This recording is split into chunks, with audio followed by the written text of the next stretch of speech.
ఈ అందగతి ఎవరో తెలుసనుకుంటా? హా! వీడి కోసమే. సొంత బిడ్డల్ని ఒకరు కాదు, ఇద్దరు కాదు, ముగ్గురు బిడ్డలకి పెరుగన్నంలో విషం కలిపి క్రూరంగా చంపేసింది. అరే! ఒక పశువుకున్న పిల్లని ఒక మనిషి పొరపాటున కొట్టడానికి వెళ్తేనే ఆ తల్లి పశువు మనసులోపైకి ఎగబడుతుంది. నా పిల్లల్ని కొట్టడానికి వస్తావా అని. ఆ పశువులకున్నంత తల్లి ప్రేమ నీలో కాస్తైనా ఉండింటే ఈరోజు ఆ ముగ్గురు పిల్లలు బ్రతుకుండేవాళ్ళు.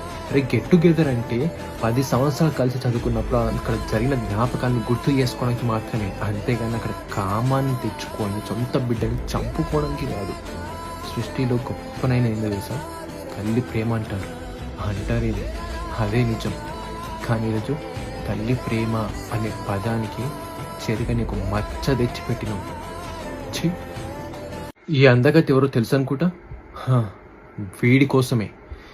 సొంత బిడ్డల్ని ఒకరు కాదు, ఇద్దరు కాదు, ముగ్గురు బిడ్డలకి